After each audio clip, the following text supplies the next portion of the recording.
I'll try to keep mine short before they give me a lot of remarks here. We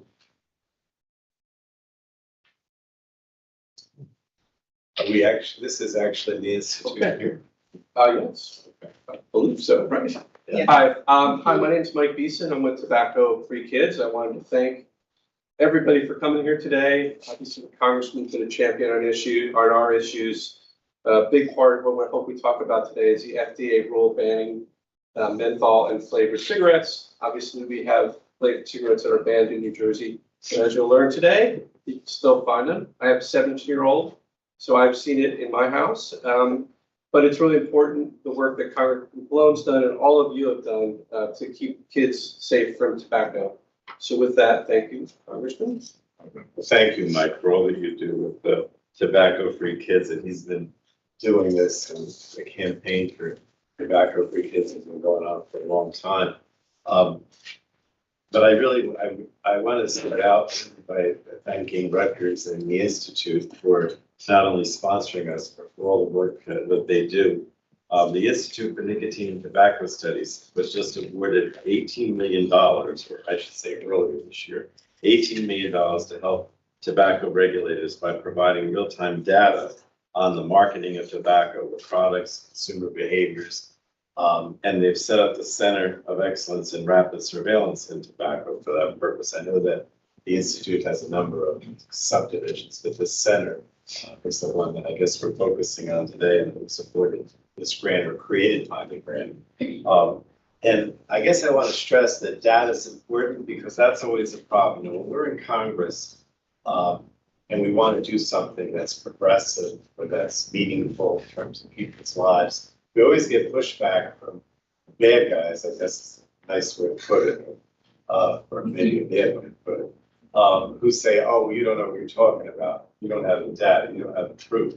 And so, you know, saying that data is important maybe sounds a little boring or bureaucratic, but the reality is it's crucial for us to be able to make the case, whatever the issue is, but particularly with tobacco, because you know, you have all these companies that are trying to market to kids and move on to something else. We ban X, they'll move to Y, right?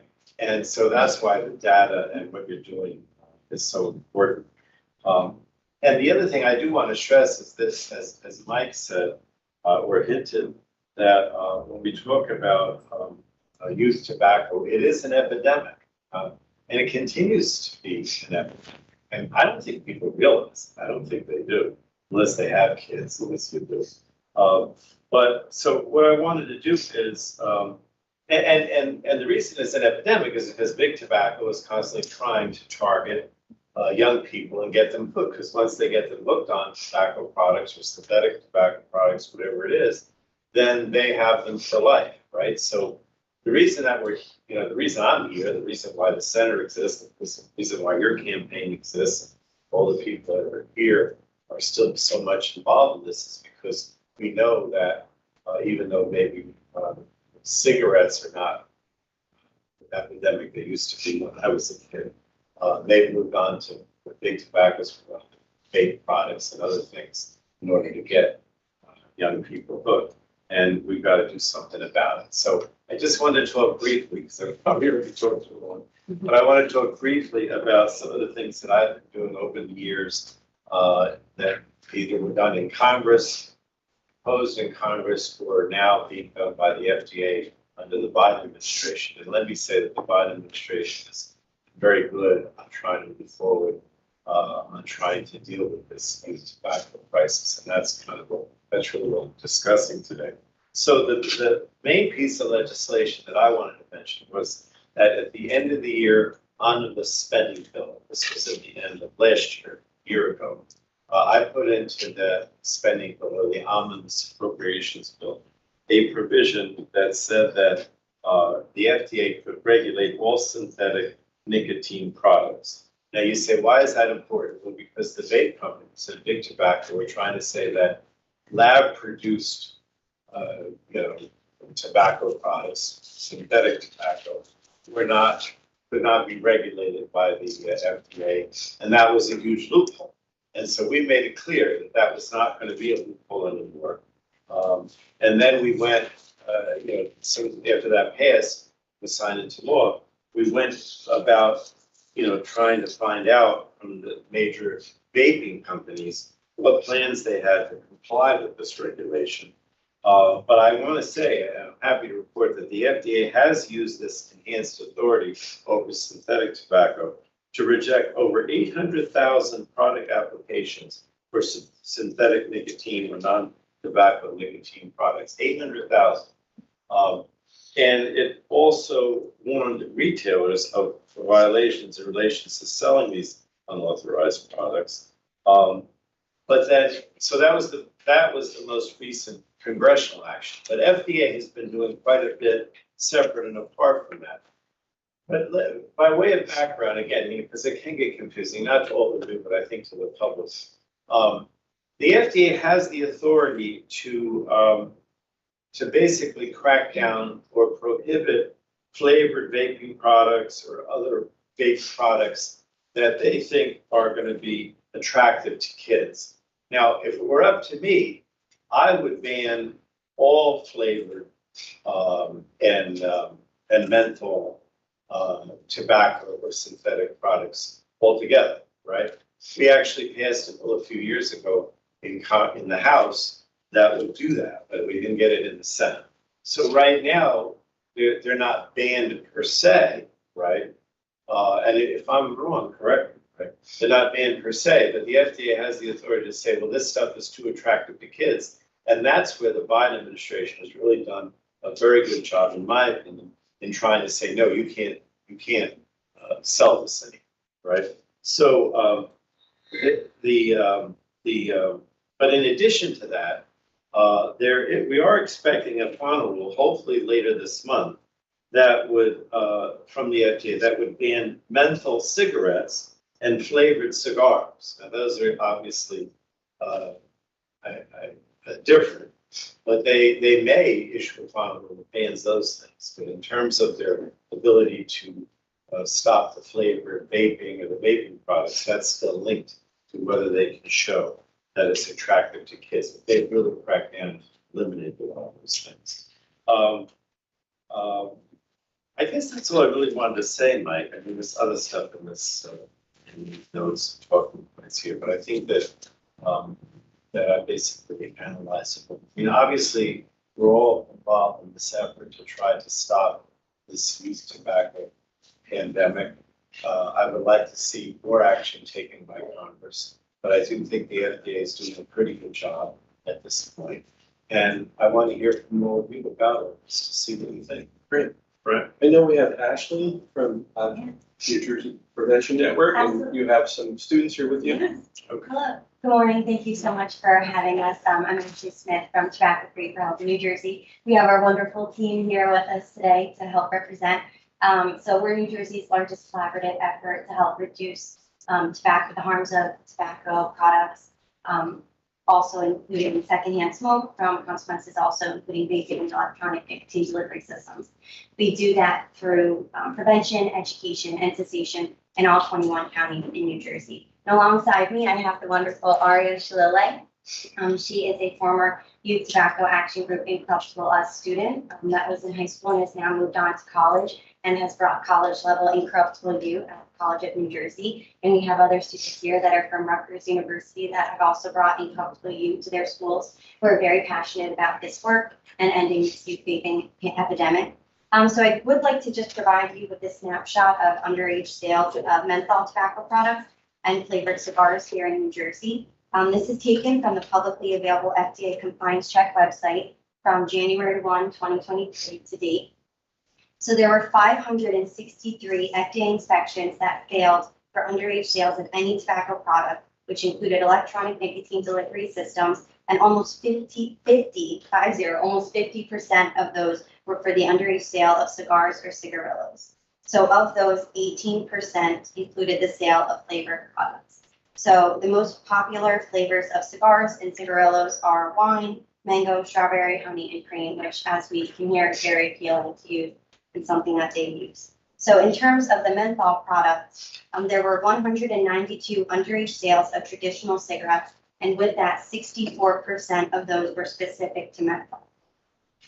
So Tobacco Free for Healthy New Jersey is working to combat this issue by providing merchant education and resources to our tobacco retailers in New Jersey. So we did create a retail audit tool that we shared with our regional prevention partners throughout all 21 counties. And they go out and conduct store assessments to the tobacco retailers, give them merchant education and resources and information about the laws in New Jersey, and to also share to see what products are there that they are selling. The FDA data supports that our youth are accessing these products through underage sales. We know these products are appealing to youth, and we are doing our part to try to prohibit and to try to keep the products out of the young people's hands. This data collected through the retail audit tool, it will allow us to mobilize our young people to be advocates for greater regulations of these products that entice their peers. So our Incorruptible You college students are a perfect example of that. So I'll turn it over to Aria to speak about her advocacy journeys over the years. Thank you, Ashley. Hi, everyone. I'm Aria Shalilai. I'm an incoming junior at the College of New Jersey. I'm majoring in political science and minoring in Spanish and in leadership. First, I'd like to thank Tobacco Free for a Healthy New Jersey, as well as you, Congressman Pallone, for the opportunity to speak here today and to speak with you on what is an extremely pressing issue for youth across the country, but also here in New Jersey, the state that we all call home. I'd like to begin by talking a little bit about my advocacy journey over the years, since advocacy is one of the main ways that, we fight this epidemic from the inside out, with youth at the front lines.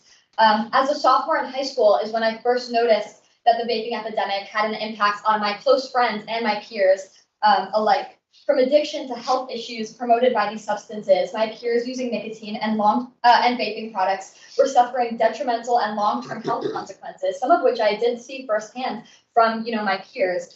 I was truly shocked to see that my peers, many of whom didn't know the harmful effects that vaping would bring them, become dependent on these products, which they thought that they were just using for enjoyment, but instead it became something that was extremely, again, detrimental to their health. Initially, these youth and my peers got addicted to vaping because of the enticing flavors, and they stayed due to the addiction that they, accumulated over time. This knowledge prompted me to start my advocacy journey, hoping that I can make a difference in early prevention of youth nicotine addiction for my friends, but also for incoming middle school students, high school students, and college students across New Jersey. I had the amazing experience of being involved in the Bergen County Youth Tobacco Action Group, but as well serving on the Incorruptible U.S. statewide youth advisory board.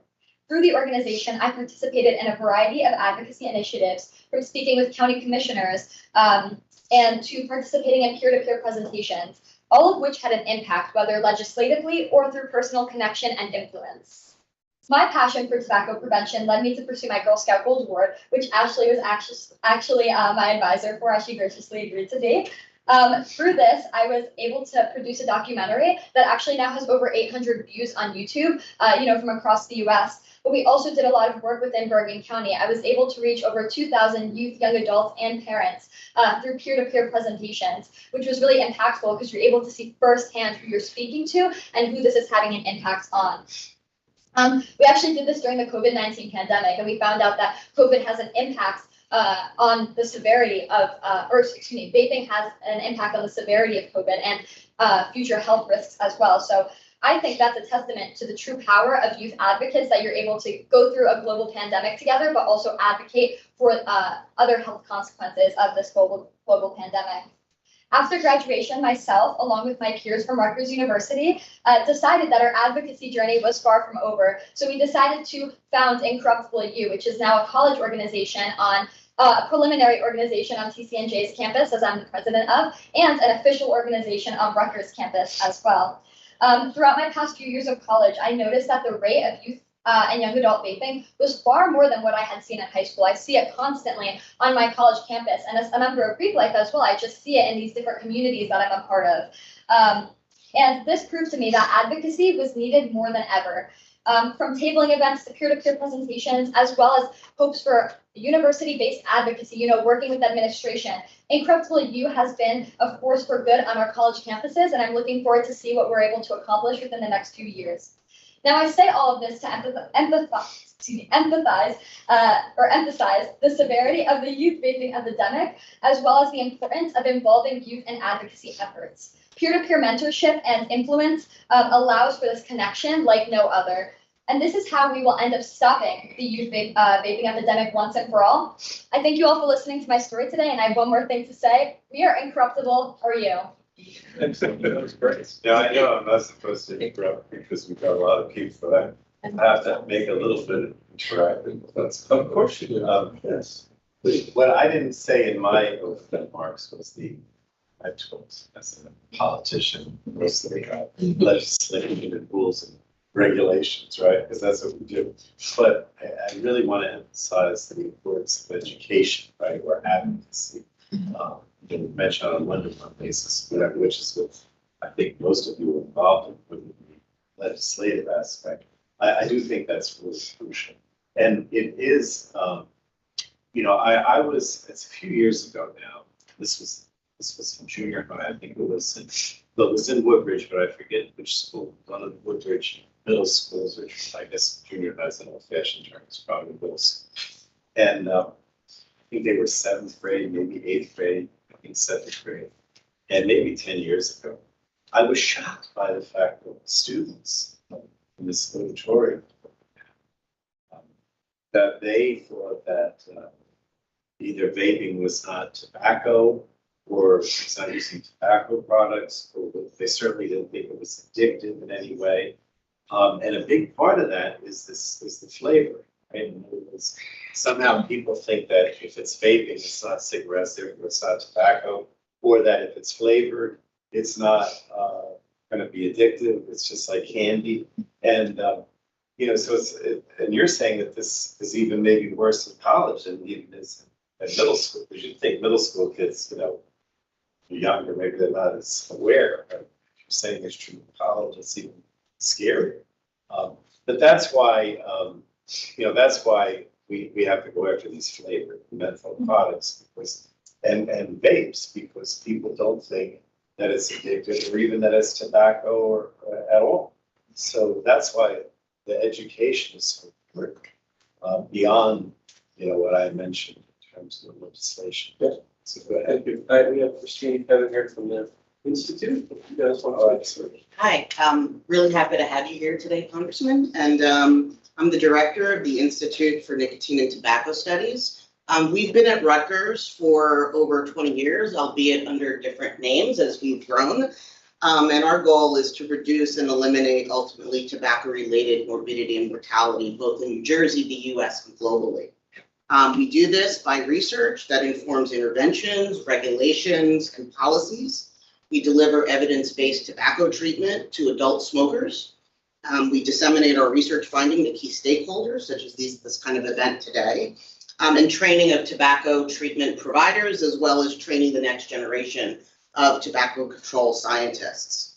There are 5 centers or programs that currently operate at the Institute. The newest one is the Center for Rapid Tobacco Surveillance, of which I am the principal investigator of. I'm also the PI of the Tobacco Center for Regulatory Science, along with UPenn. We share that. We're one of 8 T-Corps in the US currently. So we've been doing tobacco control policy research and tobacco regulatory science research for quite some time. With regards to the topic we're focused on today, which is young people and tobacco use and nicotine use, we brought some goodies with us today. I want to kind of share with folks, with these right in front of the Congressman, he can see the Taste the Rainbow flavors. These are vape products made by a company called Lava. This is a New Jersey-based company based in Clifton, New Jersey. All of these products were purchased by 18 to 20-year-olds for a Tobacco 21 enforcement study that we've been doing, funded by the National Cancer Institute. And so, not only does New Jersey ban flavored e-cigs, so this product is supposed to be illegal in New Jersey, it also does not have marketing authorization. Looking at the young people in this room who have taken up the role of advocacy, I would encourage you to look into this issue of this particular company that is based right here in our own state that continues to sell this particular product to underage buyers. We've been looking at T21 for the last 4 years, looking at the effectiveness of it. We've been doing covert buys with 18 to 20-year-olds for the last 4 years. We're currently in the field right now. We've made 600 buy attempts across the state, and our buyers have successfully bought cigarettes, cigars, e-cigs, and nicotine pouches. Importantly, though, we found that there were differences by product type. Our buyers were most successful when they were attempting to buy cheap flavored cigars. 53% of the attempts resulted in a successful buy attempt. For e-cigs, it was pretty close, just under 50%. For nicotine pouches, it was only 28%. Some of this is explained by the carding behavior of the retailers. So you have differential rates of carding by the retailers for these different product types. But even when our buyers were carded, which was about 3 out of 4 times, 1 out of 6 times that they were carded, they were still able to successfully buy the product. And so certainly big tobacco is a problem with regards to the products they make and the marketing of their products. I would call this company Lava Little Tobacco or Little Nicotine because it's a regional company. And I think the regional companies have been kind of going under the radar because we tend to focus primarily on the big companies, but the disposable vape category is dominated by regional companies. And so you will see different brands. Lava is very popular in the Northeast. You're not going to find Lava in California. You're going to find their regional company, which makes it a little bit harder at the national level to kind of focus in on these things. And then the names don't pop up on the surveys, the national surveys, because it's a New Jersey thing, it's a California thing. But we do quite a lot of work here in New Jersey. But the retailers are also an important piece of the puzzle that I think we need to do more there. So these buy rates is the behavior of New Jersey tobacco retailers, convenience stores, gas stations, vape shops, et cetera. And so, you know, I think we need to think from a policy perspective and a regulation perspective, more holistic view of all of the players in there. And young people typically know the one store in their community that will sell to them. And so we need some more work in that particular space. I also want to thank you for closing the synthetic loophole. We've been doing work for over 20 years on laws, policies, identifying potential loopholes, and I'm going to stop talking because I'm tired of listening to myself and hope that others on our team get to this. But there's another loophole that we're very concerned about in the context of cigars, and I'm going to let some of our other people speak to that. But thank you again for coming today. Christine. Chris or Christine? Chris. So again, it's obvious, but I would say it. You can see why the Institute and the Center and what they do is so important because she's basically finding out what's going on out there, right? And I guarantee you that if I, contacted this company, they would say, well, why are you bothering me? I'm allowed to manufacture this. I'm not selling it in New Jersey. I have no reason to believe that young people are buying this stuff. But she goes out and gets that information so we can go back and say, well, wait a minute. This is a epidemic and this is happening regardless of what you say. So, I mean, it's so crucial, Christine. I just want to have to get that. Anyway, go ahead. And Kevin, did you want to say a few? Sure. I'm Kevin Schroed. I'm with the Institute. Also, I'm a lawyer. I teach public health law. Oh, you're a lawyer. God help us. I am too. I just wanted to give you a warning ahead of time. But Chris mentioned cigars, and cigars have had some bad luck recently in courts. There was a court just a few days ago that struck down the FDA's authority to regulate premium cigars. And about two or 3 years ago, a court struck down the FDA's authority to require warnings for any cigar. And that was one of these new powers that Congress gave to the FDA to require warnings for all tobacco products. So cigars are a big problem as well.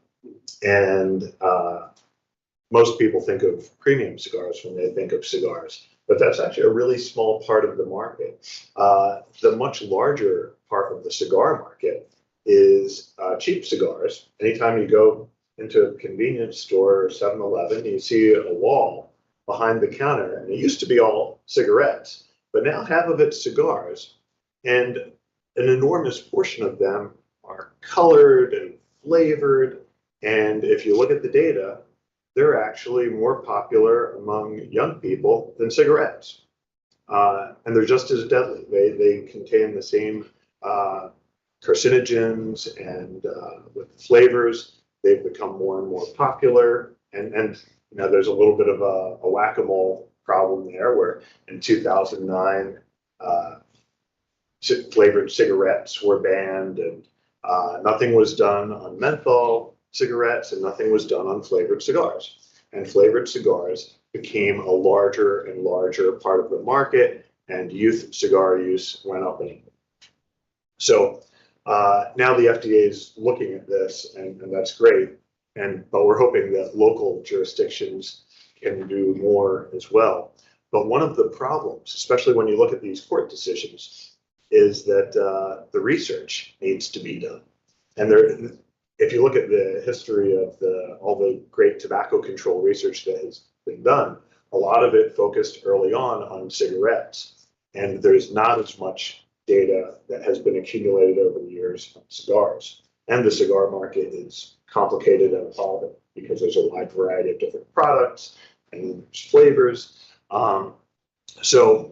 And when you look at the court decisions that have struck down some of these regulations related to cigars, the tobacco industry was successful in highlighting some of the gaps in research. And that's one of the things that people like Chris and my colleagues are doing to try to help the FDA. We're trying to gather that research, and obviously getting funding for that research is crucial. But that can give the FDA the information that it needs to redo some of these rules that were struck down related to warnings and related to the regulation potentially of premium cigars. You know, I agree with you, and I'm not going to repeat what you said, but I do want to issue one thing.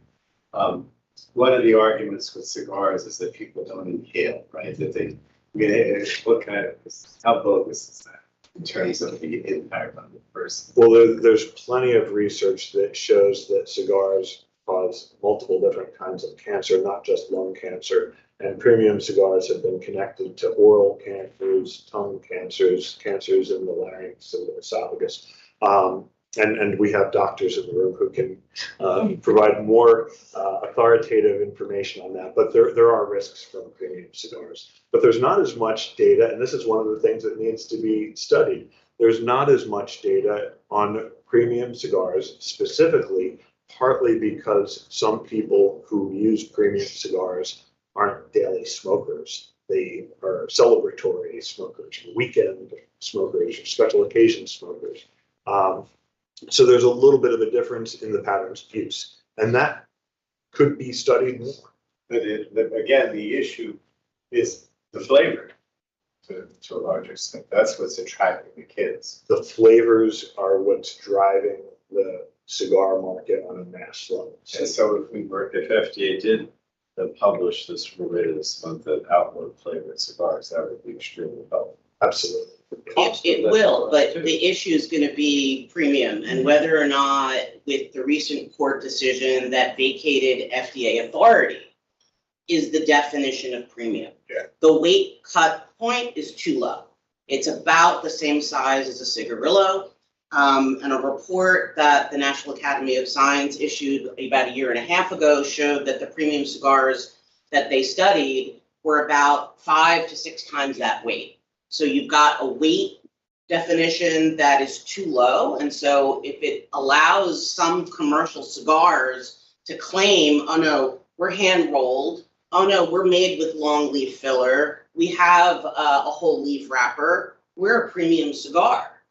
It's $1.95 and it's been infused, doesn't have any flavors added, but it's been sitting in a room with rosemary and mint. So it's got still flavors infused, but it hasn't been technically added. It's gonna create a loophole for some cigar companies to try to say, no, we don't fall under FDA regulation. And so I would encourage you and your fellow lawmakers to take a close look at that definition and thinking about the great work that you've done on synthetic to close loopholes. This is the next big loophole that we're worried about. And the cigar industry has a very long history of manipulating their products to exploit loopholes. And the cigar industry has its own niche lobbying Yes, they do. that, I would argue, may be more effective than vapes. A lot of, we were trying to do the bill a few years ago to ban all flavored menthol and flavored products. There were many members of Congress who wanted to exempt cigars because they were being produced in the district and had a big lobbying effort. So I don't discount percent at all. Do you want to say something? Oh, no, Chris made the point about cigar companies having a history of exploiting those. Thank you. I want to introduce Peter Groen from the Children's Hospital of Philadelphia. They've done great work on this issue. And thanks for coming up. Yeah, thank you. Thank you for having me. And Congressman, thank you for being a real champion for children over the years. I'm not surprised that leading the effort to address this head on.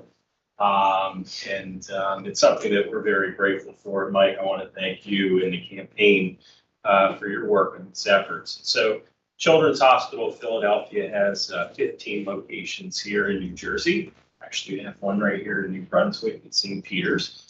And as you would imagine, this is an issue that we see in every practice in New Jersey, every practice in Pennsylvania, and we see it in our hospitals in King of Prussia and Philadelphia. And we're studying this at our research institute through our policy lab, which has done tremendous work on this issue.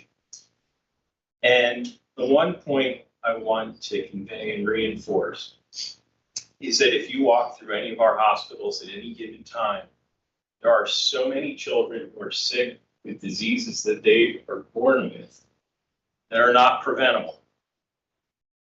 This is preventable, which makes it so frustrating, so emotionally difficult for people who work in our hospital to know, as you think about the lifetime of a child, if we nip this issue head on, we can change that.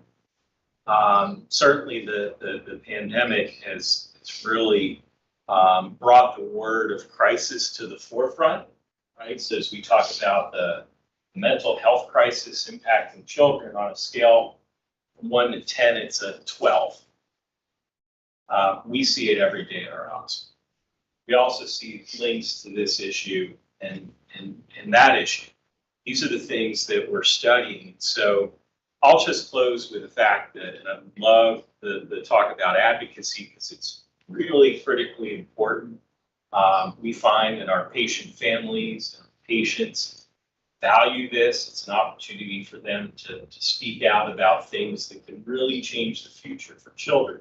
So they're engaged. And I would just say that we want to partner with all of you. We want to partner with the campaign and the congressman to bring this issue to the forefront as a pediatric provider, one of the largest in the country, because we know if we get this early on and we shut this down, this flavor stuff, which clearly is laid out here on the table, we can really make a huge impact on the health and lives of children. So thank you. Thank you for what you do.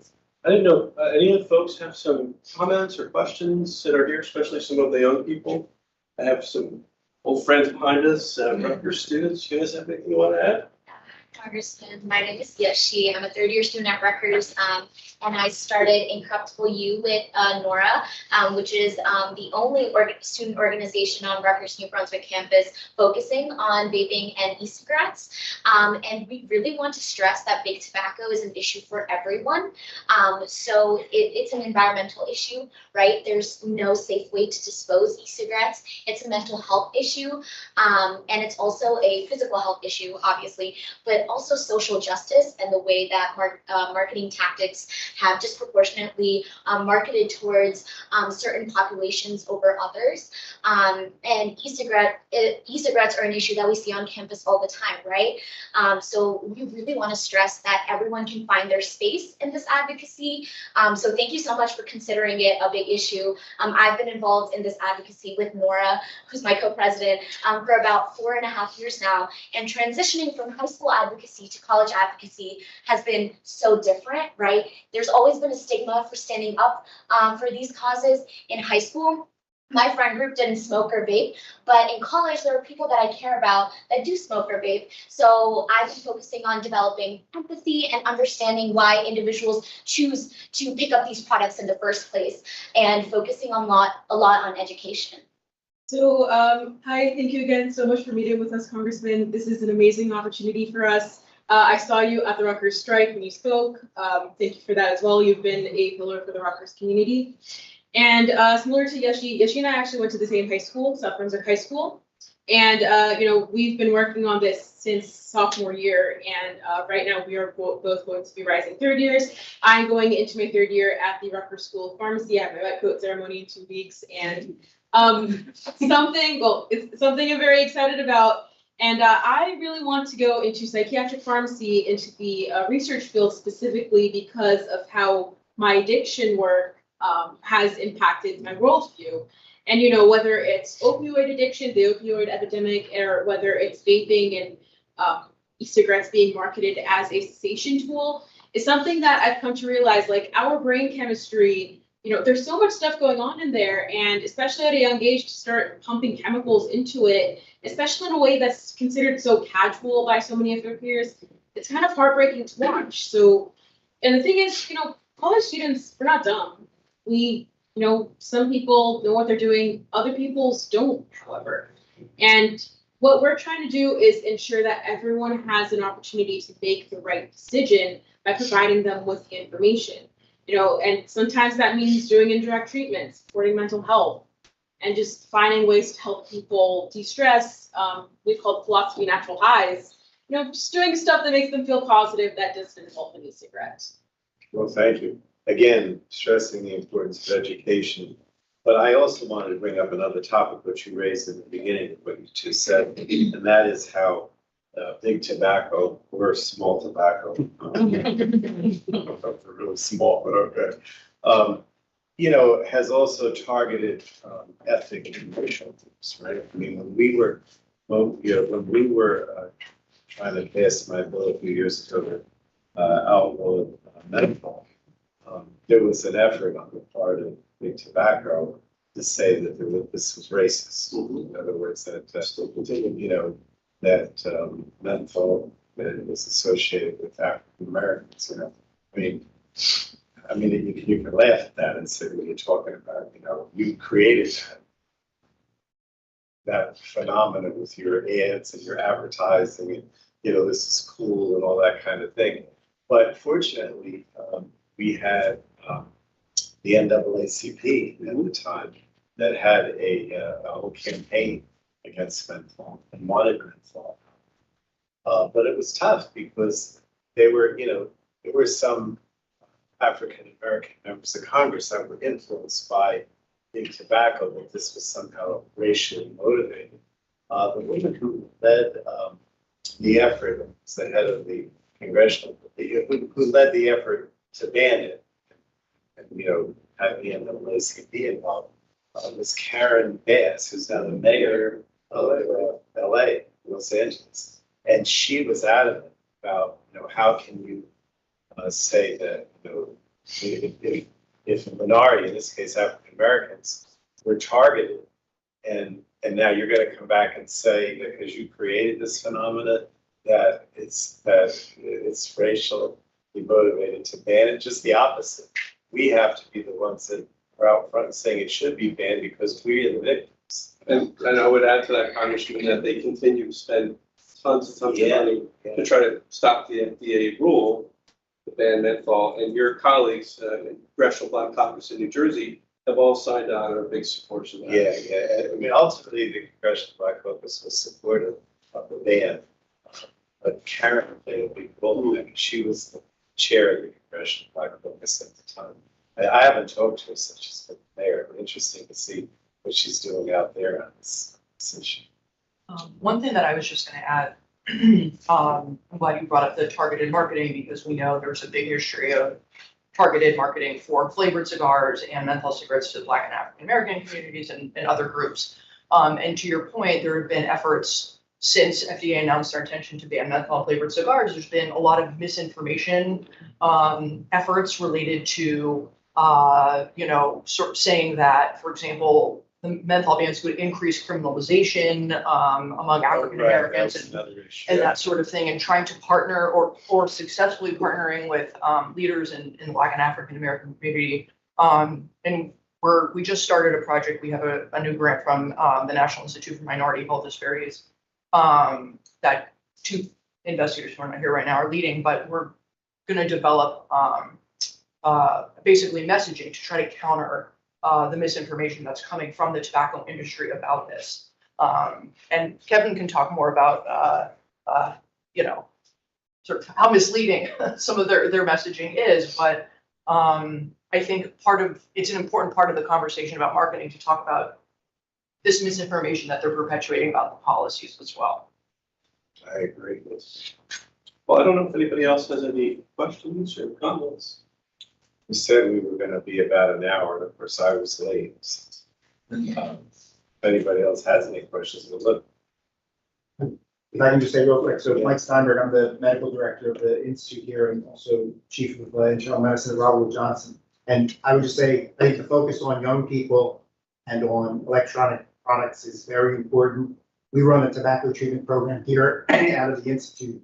And I think it's just important to always keep in mind, cigarette smoking is still the leading cause of preventable death in our society.